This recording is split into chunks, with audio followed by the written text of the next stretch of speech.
Let me go to Ted Nugent. Jeez, another angry, gun-toting white guy. Mm-hmm. Ted? Greetings, Glenn, from the greatest rhythm and blues rock and roll tour in the history of noise. Where are you today? I'm in the swamps of Jackson, Michigan, cleansing my soul prior to heading for Wisconsin to continue the rock and roll celebration. Okay, now do you have to cleanse your soul after Wisconsin? I do it daily anyhow, whether I need it or not. Okay, good. I didn't know. I mean, some people are just cleanse their soul on, Saturdays or Sundays. I wash my hair on Saturday. Okay, good. Ted, you have been, and I'm sorry that I haven't had a chance to return any of your phone calls this week. It's been nuts because of the thing that we're doing this weekend. But I believe you are close to a brain aneurysm on this story coming out of Aurora, Colorado. Well, yes, number one, I can't go further without saying that the Nugent family and everybody I know, I mean, literally everybody says prayers for the victims and their families and the face of such a tragedy. But now we need to go on to the vile, intentional misrepresentation of what did happen. And I think as soon as you can, Glenn, you need to talk to your friend Bill O'Reilly, because I've never heard such nonsense in all my life, and I think it epitomizes the ignorance out there when Bill O'Reilly states as a fact that anybody can go buy a bazooka and a machine gun without the government knowing it, unless, of course, you're in the Crips and the Bloods. My God in heaven, since 1934, machine guns, by the way, bazookas are not available this week, and they never have been. But really? To buy a machine gun, you have to go through such a vetting, such a federal BATF and local law enforcement, national law enforcement review, a background check, and fill out all kinds of documents and buy a $200 transfer tax certificate per purchase if they allow it. So this kind of information is just loony. And let me state as a fact that I know for a fact that most of the damage done by this devil in Aurora was done with the number one pheasant shotgun in the world, a Remington 870. His AR-15 Smith & Wesson rifle is now the most popular sporting rifle in America. It is the number one competition, number one self-defense. It's the number one sporting rifle for big game and small game. And if they keep calling it an assault weapon, I may have that aneurysm. You know why they call it that? Because of the way it looks. That's it. Because I was out shooting 2 weeks ago, and that's the gun we were using, and we were target practice. I mean, that is the gun we would use if I was going hunting. That would be the gun that I would use. Oh, and most sporters do. But let me. You talk about the way it looks. Dianne Feinstein and her. By the way, Dianne Feinstein, who's just literally going berserk on the misinformation about the weapons and the ammunition. This is the woman who had a concealed weapons permit but denied California citizens the right to have a concealed weapons permit. She demonized the concept of a concealed weapon permit when she had one, Glenn, and she sat in a room with a friend of mine who will remain unnamed, unidentified, a Democrat congressman from one of my favorite states, and she took out a copy of Shotgun News. This is a publication that, lists the different types of firearms available, legal firearms, and she got out a Sharpie and circled the ones she wanted banned in the original assault weapon ban, and she circled ones that were black with folding stocks when, in fact, the exact same weapon, exact same rate of fire, exact same caliber, everything was the same, but it was made out of wood. She didn't want to ban those. This is lunacy. And remember, Glenn, this monster in Aurora took 20 minutes to do his evil.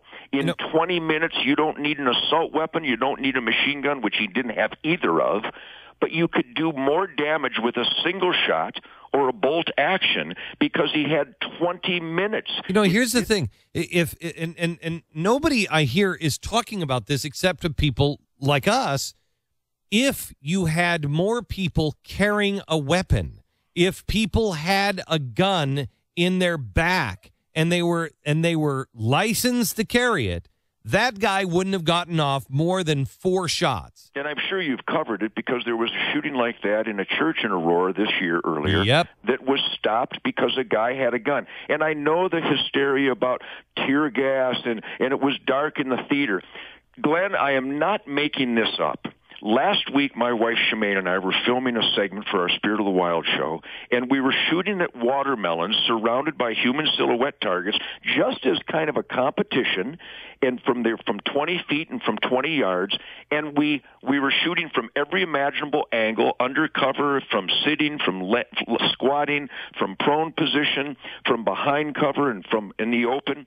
And we never hit an innocent, and we never missed the watermelon. And I'm just a guitar player. If a guitar player can neutralize a watermelon from 20 feet, and this is with live fire, by the way, we would shoot while the other would take the target shots, so there was that tension of live fire. And this was done in a scenario, and I understand it wasn't real bullets coming at us, and it wasn't people screaming, running around. But dear God in heaven, doing nothing is not an option.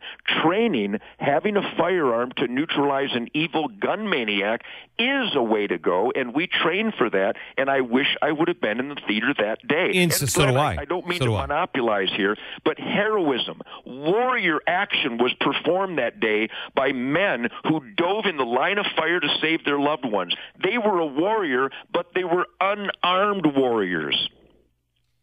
Look, Ted, this is the same story over and over and over again, and you know as well as I do, one of the safest countries in the world is Switzerland because you're required to have an automatic weapon. A real machine gun. Right. You're required to have it. Why? Why? Because they know the best way to defend. Why do you think Switzerland is never overrun? Because they're all defended. Every home is defended by the people in the home. And let's look at Chicago. Play the audio from Chicago, will you, Pat? Listen to this audio from Chicago. And nobody's talking about this. Here's a city that's got gun control out the wazoo. It's a gun-free zone. Yeah, listen to the audio here.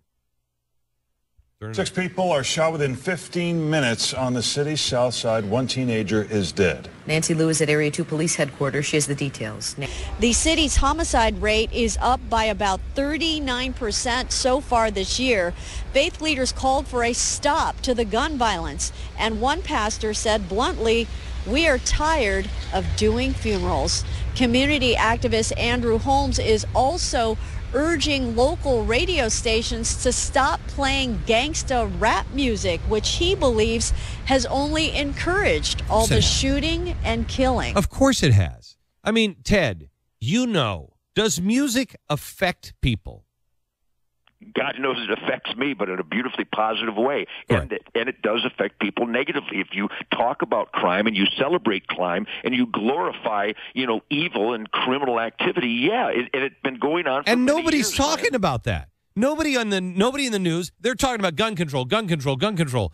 I'm not talking about music control. I'm not talking about movie control. I'm saying, can you recognize that plays a role? You should be licensed. You should be licensed to make a movie. You should be licensed to make music. How ridiculous is that? It's all ridiculous. Well, bottom line is Chicago is a gun-free zone, but Rahm Emanuel, like Mayor Daley, uses tax dollars from citizens who they force into unarmed helplessness to pay for their armed security detail. This is unbelievable, and more people should join the NRA. More people should do their homework about real firearms and real legality of firearms and ammunition. Everything reported about this shooter and his so-called armor-piercing ammo. And remember, Glenn, they wanted to ban hollow points because it does too much damage. Well, hollow points won't go through the walls because they disrupt in the target.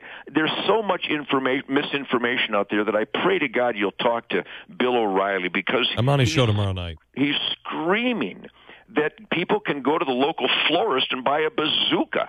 Right. Okay, Ted, let me change subjects real quick. I would like you to just shoot me an email on this. I want you to go to theblaze.com, and I want you to read the story on the East River Monster.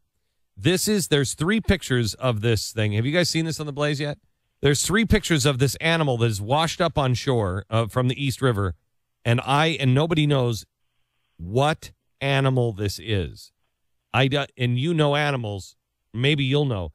It is the freakiest looking animal I've ever seen. You see that, Stu? No, I'm going there now, though. I will check it out because I love freakish animals, especially with garlic and butter. I would. No, you don't want to eat this one. If you have any idea, maybe it's a dog. It doesn't look like a dog. I mean, it has fingers. They had one of these that came out recently, though, and it was proven to be a fake, right? I mean, I don't believe it. The Montauk Monster, that's what it was. And that one wasn't real. Well, right? I don't know. I don't. This looks pretty. I mean, this is freaky looking. That is really, really Well, if you very want to spooky. save strange animals, be sure you open a hunting season on them, and then we will manage them for maximum productivity. Ted, thanks very much. I'll talk to you soon, my friend. Yeah, Godspeed, Glenn. Right. Carry on, man. Yep. Have a good rest of the tour.